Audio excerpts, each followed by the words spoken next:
Hey everybody, welcome back to the channel. Got a portable power station review for you today, this time from IEE. It is our model P3200.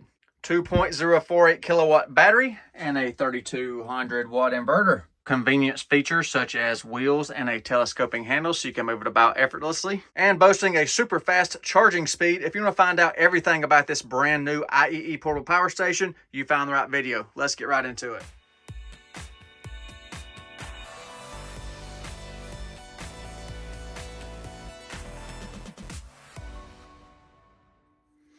And first, a quick overview of the machine's features and specifications. 53 pounds is what this machine weighs. Not too bad to carry due to the nice handles on the sides, and also we have the wheels, as I showed you in the intro, and then the telescoping handle right there so you can roll it around like some luggage. It's not bad to manage at all. And as mentioned previously, this is a 3200 watt inverter machine, and it's got a lithium iron phosphate battery pack, a 40 amp hour 16S pack, giving us 2048 watt hours. The power station comes with the wall adapter, we have a car charging adapter, and we have the MC4 to XT60i solar adapter. Both the car charger and the solar both use the same XT60 port on the rear of the machine. We have a user product manual, pretty basic, but pretty much explains the machine and how to use it properly. And then our warranty card, the manufacturer's offering a 5-year warranty. And if we look at the rear machine, we have a hidden bonus in this compartment right here. There is some adapters to go to your USB-C, to iPhone or Apple products, all kinds of things in there. So you just click the little tab. There's all kinds of little different charging adapters in the back, so that's pretty cool to see. And I have found you can stow the car adapter right there, and you can fit the MC4 to XT60 adapter in. If you shoehorn it in just the right way, you can get both of those cords in this back compartment and carry them with you. So you got to get it just right to make it go, but then you can snap the cover back on, and then you have your cord sitting in the back right there. And of course, the AC wall cord won't stow in the compartment down below, but you could always tie it to a handle or something if you're moving the machine to keep it organized. You could use a zip tie, Velcro straps, cable straps, whatever. So just giving you some ideas. And also on the back of the machine is our AC input and our DC inputs along with our supercharge switch. So just under this little tab right here, there's where your AC wall cord goes in. It has a circuit breaker in there. And you got the supercharge option and then the standard charge option. This is 800 watts plus or minus. This is the 1800 watt fast charge.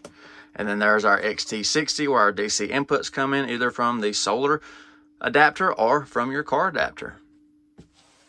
The lid right here is magnetic closures right there. See the magnets pull it too. Boop.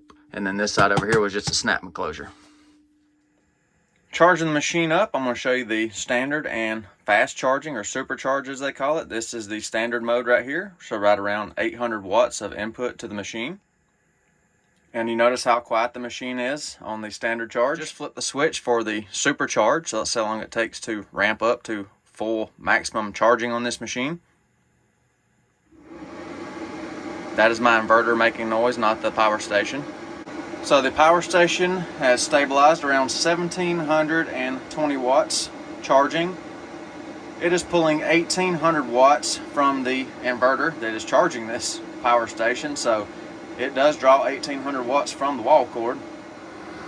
And all the background noise you hear is my 12 volt inverter where it's ramped up feeding this power station, but the cooling fans are barely on the power station itself. Not making very much noise at all out of the machine. The power station finished its charging sequence, so I will unplug the wall cord where I was charging it. Now time to pull it down and see how much capacity it actually delivers. So I've got a little energy meter right here, so we're going to measure the delivered capacity on the AC output. So that'll be covering the inverter losses and everything like that. The battery pack is 2048 watt hours, so 2.048 kilowatts. So we'll see how efficient the inverter is during this test as well, and how much actual capacity we can deliver out to whatever appliance we're going to power with this machine. So here's a little Balder energy meter. I will turn the AC output switch on. So 120 volts, 119 volts, 60 hertz. So the energy meter is showing 120.9 volts. Switched the cost button on this energy meter over to the kilowatt hour measurement. So any energy that moves through here will be measured. And here is the load for the test. It is a 16S lithium iron phosphate battery charger. So I'll plug that in now, give it a minute to stabilize. Corresponding pretty close to the measurements given by the portable power station, it is measuring 1,052 watts coming out of the machine. My energy meter is showing 1,044. And so the power station is indicating 99 minutes to empty. So I'll let this run and we'll see how much it can deliver. So I'm going to use another instrument to just double check the output voltage and things like that. So you can see the little meter right there. So we'll check the actual voltage measured on a standalone instrument. If I can make good contact here, bear with me. 120.5 volts. And there's a quick view of the sine wave output on the portable power station. Nice and clean. So it looks okay. And while the machine is doing its capacity run, I'm going to show you a few other things. So if we look at the front of the machine, I'll show you some of the other features that are on it. You see the display screen is on right now. You can just quick tap the power button. It will turn the display off. That could save you a little bit of energy. It's minuscule, but just letting you know it's there. Just push the power button one time. The screen comes back up. We have a light right here. It's a high, low, plus a SOS. So you hit the button one time. There's low. There's high. And then hit it again. And it gives you a strobing SOS. In case you're using this in a camping or if you're in your car or something, need a SOS strobe, that function is there. We have a whole assortment of DC accessory ports right here on the front of the machine. We have Type C's right here. We have 2 of them at 100 watts and we have 2 Type C's at 30 watts. Then there are 4 standard USB ports right there, each one capable of delivering 30 watts. You can see I'm using one of the 4 AC outlets on the machine right here. They all have a nice little dust cap on them. Now they pivot from the bottom instead of the top, which I don't know why they did that. It seems to seal fairly well as long as you push in the little dust cap nice and tightly, but just be aware of that. And you can see they're 20 amp style receptacles. The power station also has a DC accessory or DC output section right over here. You can see the DC on and off switch. If you push it right there, you see a little indicator on the screen. You also get a little light right here to show that that is energized or is on. And under these flaps right here, we have regulated DC outputs. So this one is a 10 amp output, 13.2 volts, and we have 2 DC 5525s rated at 8 amps each. And then on this side, which is interesting, it's a 24 volt 10 amp output. Let's check and see if that output voltage is accurate. 13.39 volts on the 12 volt side, and then we'll go over here, check the 24 volt one. 24.21 volts. Make sure it cuts off. Yes, it does. And then back on. All right.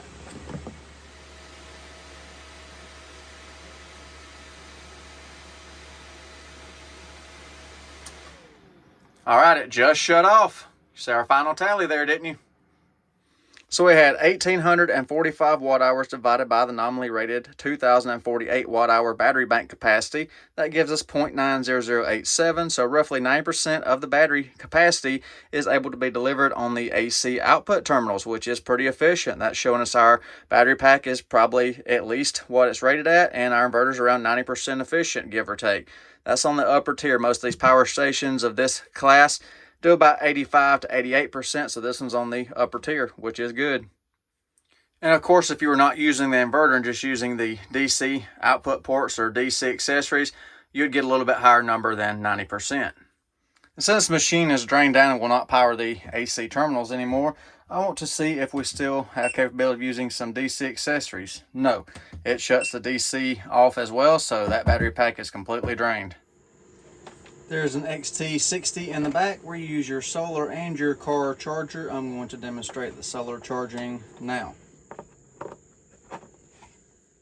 So the PV input on this machine, it'll take anywhere from 12 to 80 volts input up to 1,000 watts. And the max charging current on solar is 16 amps. If you're using the included car adapter right here, which you plug in with your vehicle, using the same XT60 port on the back, it's limited to 120 watts of charging, so that would take you quite a while. So you can see the solar charging right here, 237 watts currently. Let me zero out my meter right here and we will get a current draw. So what is it doing? 9.62 amps into the machine. And for reference, the open circuit voltage, 26.06 volts. So now time for the full load test. Check out this 3200 watt inverter and see what it's made of. I've got some chargers, I've got a vacuum, power station killer right there, a hair dryer, different combination of things to try to get to 3200 watts to see if it can handle it. So charger 1. Okay, so that one's stabilized. Charger 2, golf cart charger.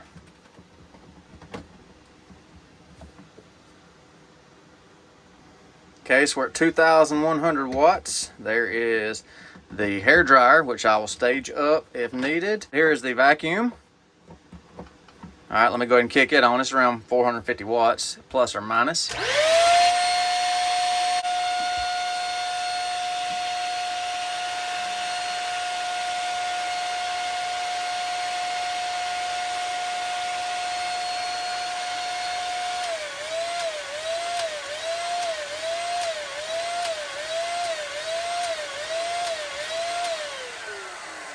Okay, so let me try to get to 3200 with just the hair dryer.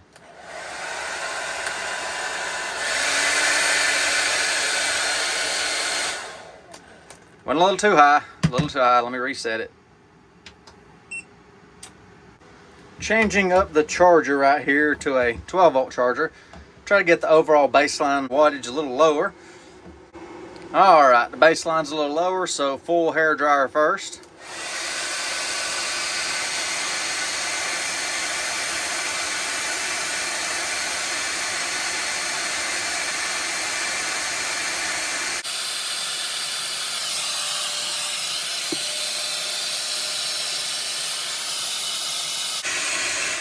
All right, 3200 watts was no problem. I'm going to turn the hair dryer down. Then I'm going to cycle the vacuum cleaner.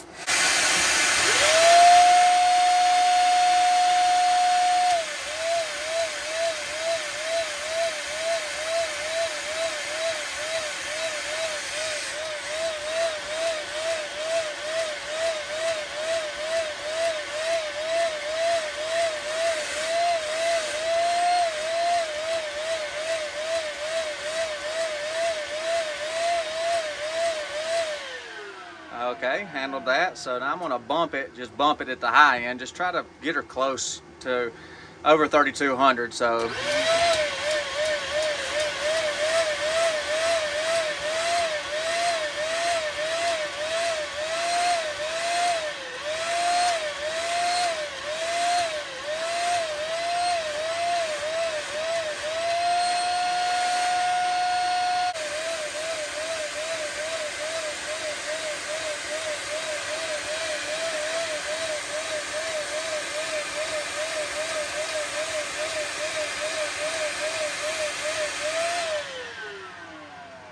surged up, went over its threshold. Around 3500 is where it trips at. So handled all that nonsense just fine. So that's about the best surge test I can do for you. We got it nice and warm. Hear all that fan noise now? Yeah, the fans are on full cooling. Then the fans shut down real quick, so there's pretty good airflow through the machine, which that's good. That means it can extract its heat very quickly. That was literally just a few seconds before the fans stage back down. If we look on the top of the machine, you will see a little cover right here that says battery port. Well, I found out something interesting about this port. So if I pop the cover off, looks like there would be a spot to add an additional battery. So I looked down in there and I did not see any wires or connections right here on this section. So I took the screws out of it just to look down in there because I didn't think there was anything connected to it. So pop it back out again right here.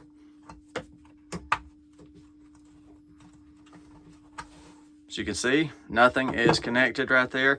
Now it is a port for, an expandable battery, but looking down in there, it just goes to the top of the inverter. So I emailed the manufacturer asking them about this port, and they said that they went ahead and cast the plastic for a future upgrade. Now they don't know when the upgrade will be coming, but this machine in the future at some point, possibly next year, we'll have an expandable battery kit that goes with it. So just being fully transparent, as always, trying to tell you everything about these machines or batteries or whatever I'm working on, so you know as much about it as possible. Now, the machine is also supposed to have Bluetooth or IoT connectivity, and it's not listed in the manual which app to use, so I also had to email the manufacturer about that as well. And it is called Landbook app for US customers, so let's see if we can pick it up. So to use this app, you do have to set up an account. So when you try to connect to it without internet, and of course, you gotta have internet. No internet, so it's not going to connect. So if you're using it camping, things like that, I don't know how that's going to work out for you. I can't get it to connect straight by Bluetooth. So it looks like it's not going to work without internet. I've tried several different things to get it to connect. So if you go to the Me page right here, the internet appears to be offline, which of course, so people don't think, or developers don't think about these machines being used in rural locations or camping spots, places like that, without any internet. I'm going to show you a couple more things on this machine so you know everything about it before I wrap up the video. So if you have the machine turned on right here, turn on your AC output switch right there. That's going to let the inverter run, and it's not going to ever shut down. Now, it does have a power save function you can activate, so after 2 hours of inactivity, it will shut the inverter down to save power. It's looking for a 10-watt load. If you want to activate that function, you have your AC output on and double click your power button right there, and then you have this icon show up right here. As you can see right there, that is the auto shutdown function. After, I said, 2 hours of inactivity, you can double click the power button, and then that'll go back to running the inverter continuously. And if you happen to want to change the frequency on this machine, or if your frequency is configured wrong when you get the machine, of course, North America, we're using 60 hertz. Don't do this on North American appliances, but you can change the frequency to 50 hertz, push the DC and the AC button right there, and that takes us to 50 hertz. But like I said, just in case your machine is erroneously shipped with the wrong frequency, and to change it back, push the buttons again right here, just a quick push, so you get a beep, and then back to 60 hertz. And that's about it, unless you want to know your software version. So I'll show you the software version on this machine right there. And you can reboot the Wi-Fi for the IoT on this machine like this, just in case you need it. So then you get your blinking Wi-Fi icon right there. It resets the machine, but I have no Wi-Fi right here. So if you're using it on Wi-Fi, let me know how it works.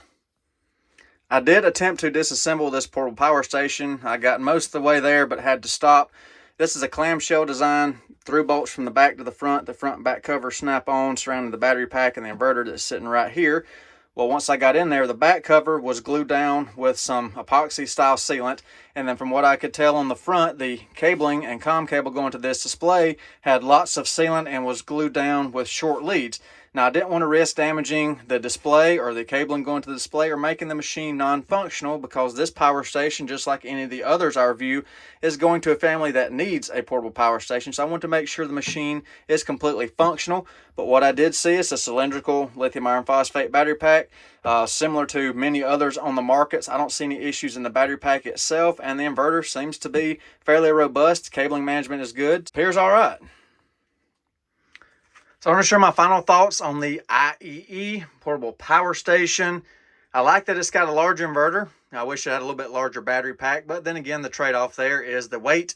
So with the lithium iron phosphate pack of this size, it's still manageable, but just be aware a 3200 watt inverter, when you're loading it up, will chew through that 2 kilowatt battery pack like candy.